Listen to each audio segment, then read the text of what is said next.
Hello, and welcome to another episode of I Just Want to Be Included. My name is Veronica Olson, and today I am again joined by my friend Kristy as we continue our conversation about psych ERs and inpatient hospitals in the state of Michigan. Kristy's daughter has dealt with severe mental health issues that have taken her into different psych ERs and inpatient hospitals. To put it nicely, there definitely is room for improvement.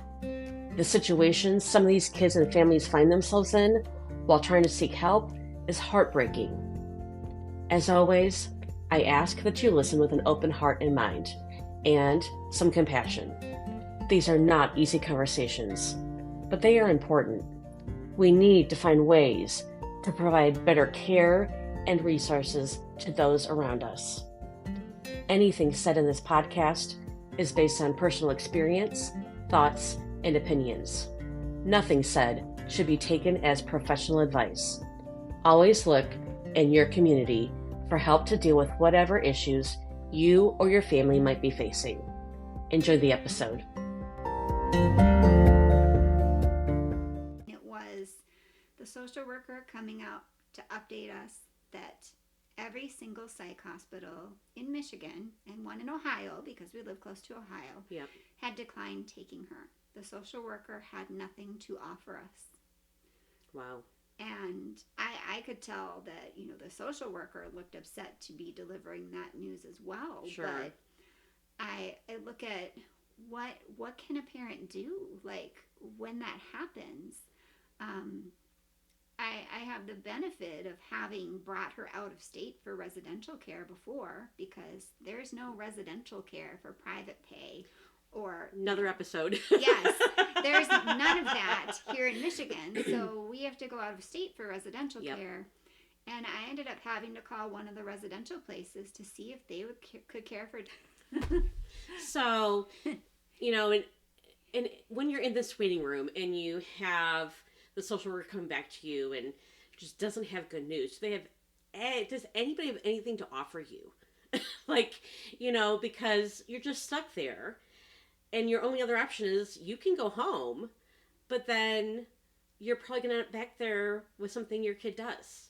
Right. And we've done that before. Yeah. When there haven't been beds, we've been like, okay, we're going to try to manage this at home. And then we were back the next day, with a self-harm issue. And I'm like, we can't repeat this. We now can't just go back to let this child do this again. Yeah. So in learning about those other resources, when we were there for 11 days in the waiting area, I started making calls on my own. I was like, it's looking like we're not going to get a bed. And even if we do get a bed, she's still behind on what's next after inpatient, because I don't think she can come right back home. It looks like she's going to need a residential stay. Yeah. So I started working on finding residential places for her while we were there in the ER, and that rubbed a couple of the social workers the wrong way. They're like, I thought we were looking for an inpatient bed for her. I'm like, yeah, we are, but that's not going so well. Yeah. So I'm also looking for a residential facility for her. Yeah. And, I had one of the social workers tell me that actually they wouldn't fax a packet to the residential place on my daughter's behalf. Even though they have this packet they're sending for inpatient, they said that I would have to go through medical records and request that myself, since it was a residential facility and they don't normally do that. It's not their job description. Gotcha. That's so helpful. Not only were they, not able to find an inpatient bed, but they weren't supportive of other options. Right. And helping me figure that out. Because sitting in the ER for more days is really not a great option. No, not for anybody. When you've got something that's mentally hurting and struggling, I can't imagine that sitting in a waiting room day after day after day has any benefit to it. You're safe, but that's about it. And if you're a child, you have to have a parent with you, and they're stuck there day after day after day, not sleeping well. There just doesn't seem to be a lot of positives to the outcome of that kind of situation. There really are no positives to, well, there's the one positive to sitting there. Someone else is helping manage your child's safety while you're sitting there. Right. But it comes at a great expense. You're right. Where nothing else is really being provided other than basic needs. Yeah. And so when we're there for days on end, my child doesn't get to talk with really anyone about what brought them in, like close to that event happening. There isn't therapy. There isn't someone to work that through and discuss it with her. We're just sitting there waiting for that to eventually happen. So just to put that in perspective, if you have a child that cuts themselves deep enough to where they need stitches, you go to the ER, the medical ER, you get stitched up, you go to the psych ER, and then you're just sitting and waiting. They've determined that you need an inpatient admission, and so you're waiting for that. Yeah. In the meantime, there's no one there to pull you aside and say, hey, let's talk about this. Right. Let's work on what happened. Why do you think that happened? You know, what was going on in your head when that happened? Like, Right. how can we not do that again? Like anything just to debrief like that incident so that they can help frame it in like a therapeutic way and even deal with it, because you're dealing with it on a medical level, mm-hmm. right? You're making sure that they're safe and that any medical needs have been met. But then you're kind of just in this, place of you're stalled because nothing else is dealt with. Mm-hmm. And they're just kind of looking to ship you off somewhere else. But when that takes days, that's problematic. Yeah. Yeah, it's very problematic. Mm-hmm.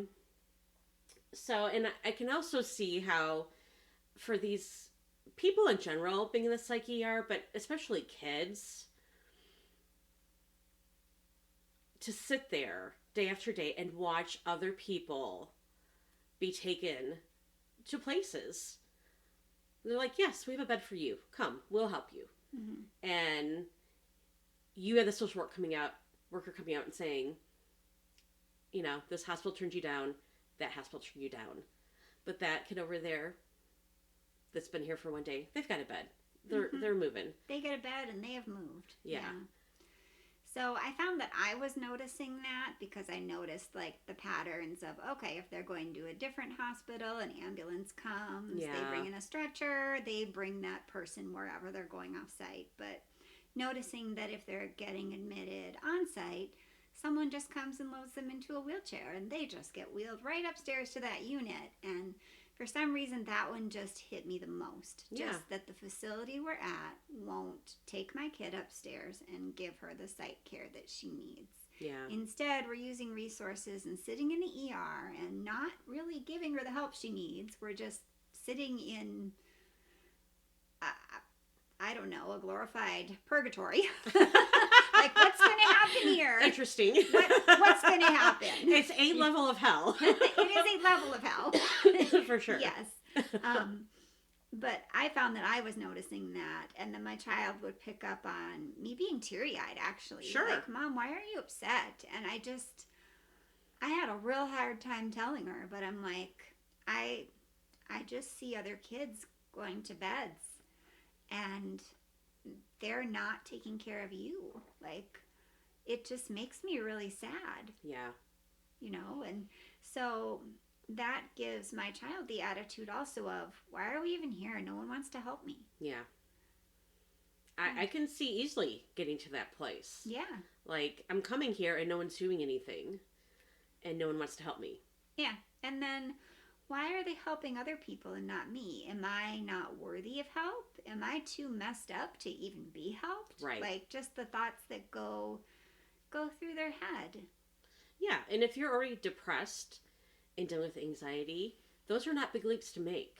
Right. Right, you're already struggling with your self-worth. Mm-hmm. And so it's not a stretch at all to go to, well, like, I must be beyond help because right. no one's doing anything. And no one seems to be interested in doing anything. Right. So yeah, I can definitely see that. Then that puts me in the position of having to have the conversation with my kid who's already, in a mental health crisis of just saying, this isn't right. I need you to know that what's happening here isn't right. We're here for help, and you should be getting the help that you need.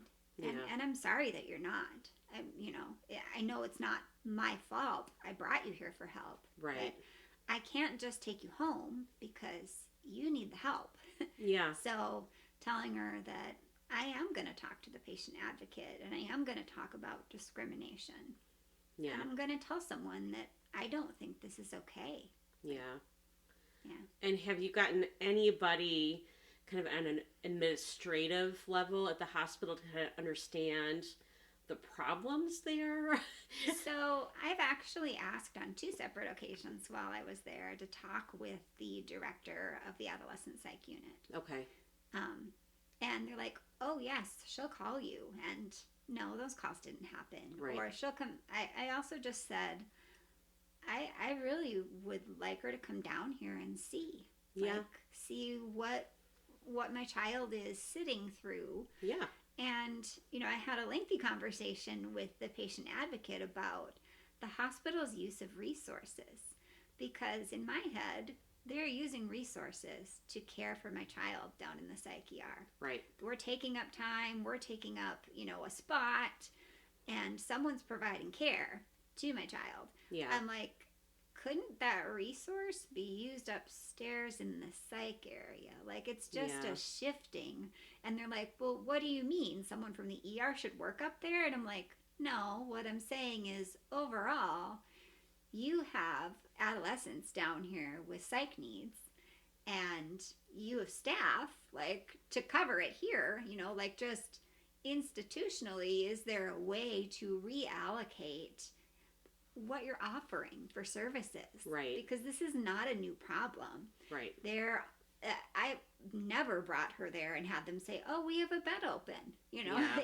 There's always not a bed. Yeah. There's always looking at other places. There's always waiting. That tells me that we need more resources. Yeah. It's an extensive problem here in Michigan. I would imagine it's a problem in other states too.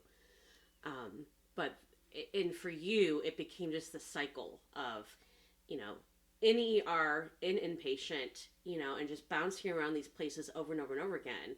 And it seems like at some point someone should be able to say, okay, this pattern that we've been doing hasn't been working. Mm-hmm. Let's try something else. Yeah. And that's where I get frustrated as a friend. Yeah. Because someone should step and say, okay, we've done this, this, and this. Let's try something different. And what seems to happen is you're like, well, sorry, we can no longer help you.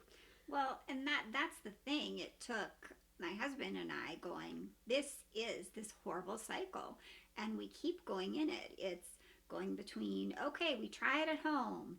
Then she ends up needing the psych ER. And it's dramatic enough where we need an inpatient admission. And she's unsafe enough where we now need to go to residential care. Yeah. And so she goes through the residential program, which is like a 6 to 8 week program out of state.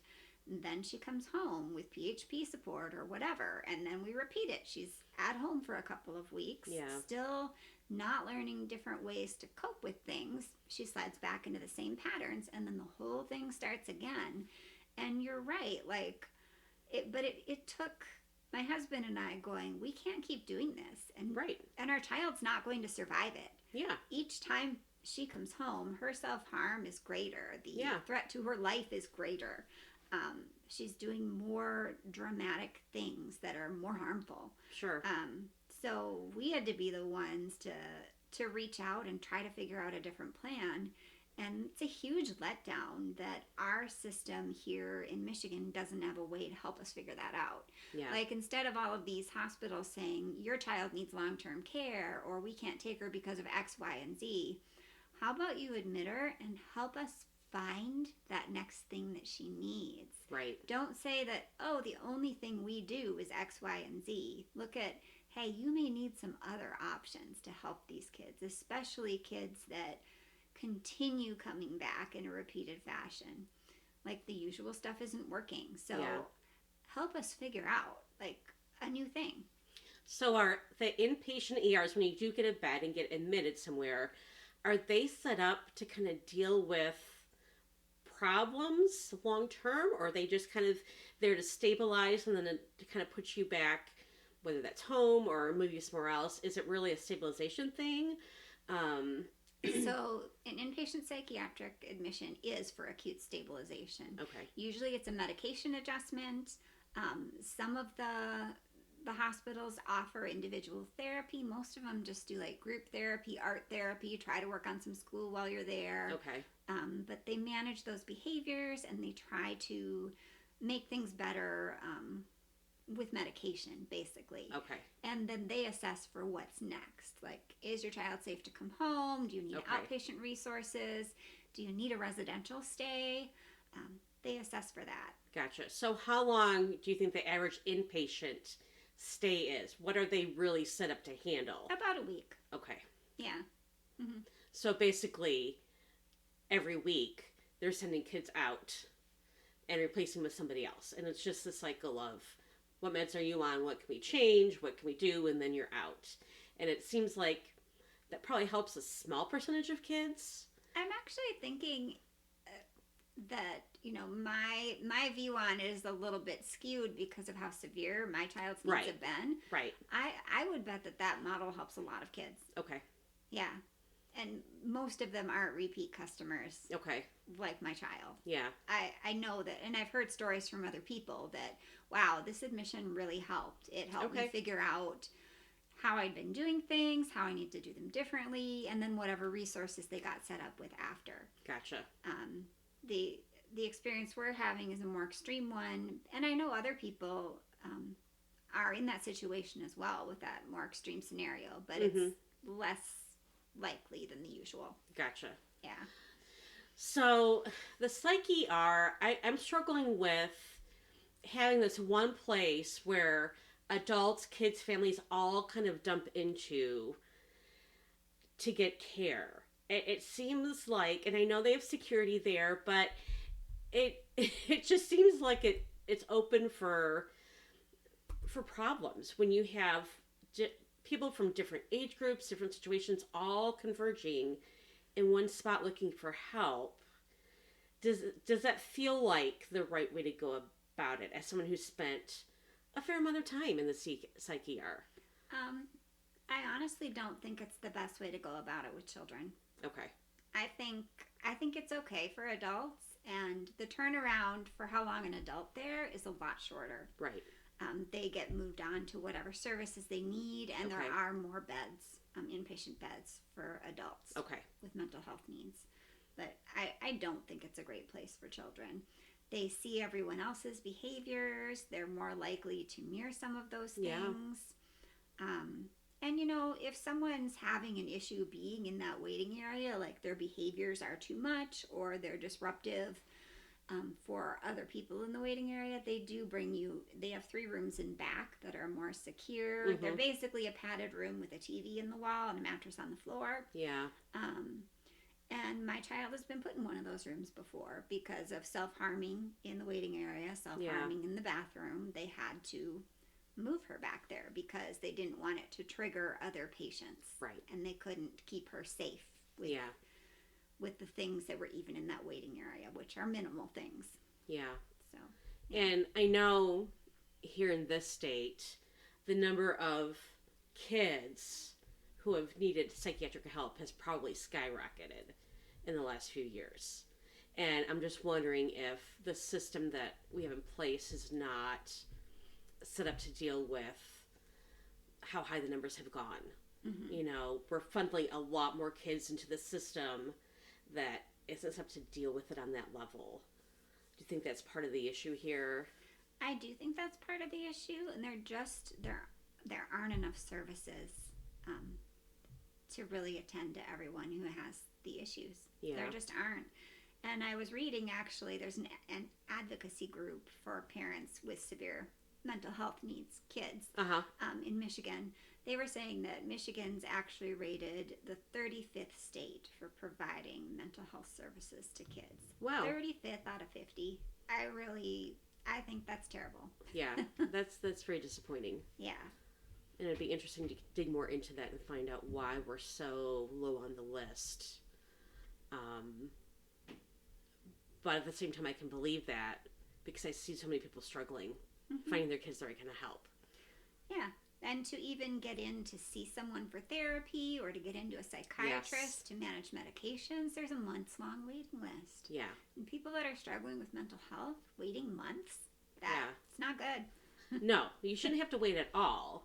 And just this idea of, well, I'll go to the ER. We're kind of trained to think that going to the ER is like this immediate solution to whatever problem you have. And that's not how it's set up for mental health. Yeah. And that's really heartbreaking to me. And kids that end up there, they need help now. Yeah. They need help now, not 2 weeks from now. So that's definitely hard. What do you think as a state we should look at changing to provide better resources for kids and parents for getting help? So there really needs to be something that's more immediate. Yeah. And that you're not sitting for a long time to wait for. I feel like part of it could be done by like redistributing resources. Something interesting that I learned in the psych ER from one of the psychiatrists. It was an upsetting conversation at the time, but he pulled me aside at like day 5 or 6 of us waiting for an inpatient bed to tell me that, my child might not get a bed. It was really upsetting to hear. Right. But he told me that he came from a different state, Missouri, where he learned and practiced psychiatry to start with. And he said that any accredited hospital, like for psych, had to be willing to take the next admission, the next person who needed help. Wow. So there weren't like 15 social workers all sending packets to multiple different places to try to find places for people. It was which place had the next bed. If they're accredited, they have to be ready to provide services for the next person that needs help, whether they need a lot of help, a little help, whatever they need. Right. To be accredited to provide psychiatric care in the state, that's what they needed to be able to do. Wow. So he said that really they only had 1 or 2 social workers on, to be able to provide for those needs. So if we have less social workers spending their time sending packets, trying to find places, there's more people, social workers there to provide needs for parents, for the kids. Like, can we do the therapy? Can we, have more of that one-on-one with the therapist, which is the social worker. Sure. Instead of trying to just figure out what their needs are, meet some of those needs right there, It seems almost like, not using a social worker to the fullest of their capability if all they're doing is pushing paperwork and trying to find spots.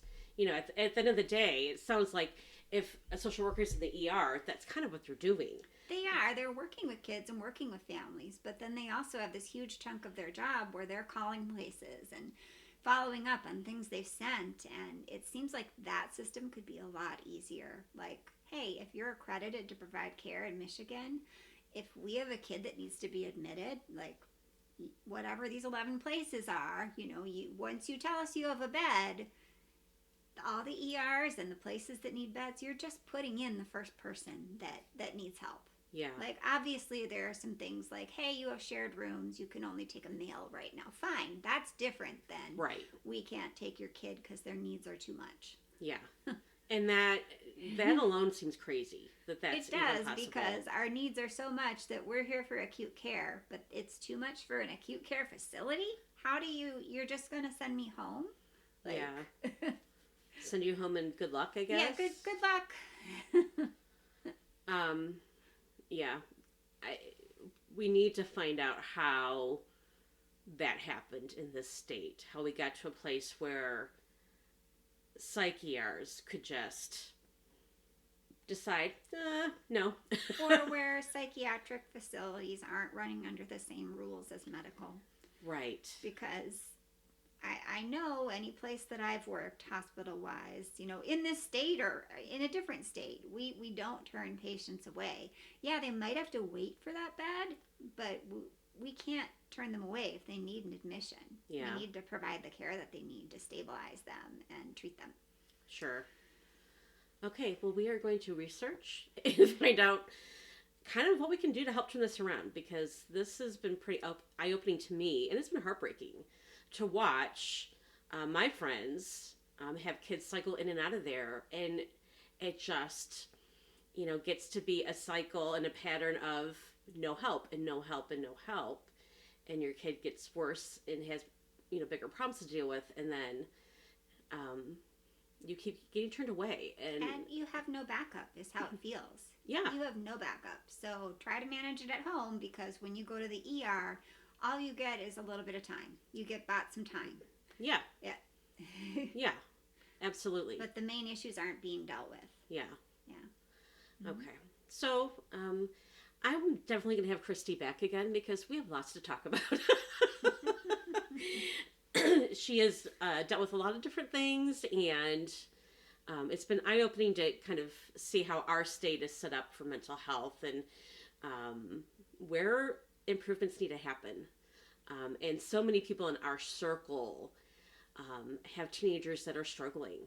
And so it's a very needed thing to really talk about and explore because too many people are hurting, and their kids are hurting and their families are hurting, and it's been heartbreaking to watch. So we are going to continue to talk about this issue and some others, so we can start helping families and kids in the state because you know we should be willing to get help for anybody that needs it. Yeah, and there's definitely a stigma that has been there for mental health for a long time, and I'd really like to see that change because there's Yeah. so many people struggling Mm-hmm. and they're not talking about it because Yeah. someone might think they're crazy. Yeah. So I like seeing a shift in our culture on that. I'm seeing it, but we need to like go all the way around the bend on that Yeah. and treat mental health like general health. Yeah. And especially in the state, from a care perspective, treat somebody like they're a medical patient, give them the same kind of level of care and consideration that you would anybody else who's got a medical issue. Um, there shouldn't be any difference. Yeah. So, all right. Well, thank you very much, Kristy, for talking to me today. I appreciate it. And we will have you back to talk about more issues in the state of Michigan. All right. Thank you for joining me today. And a big thank you to Kristy for coming on and sharing her story.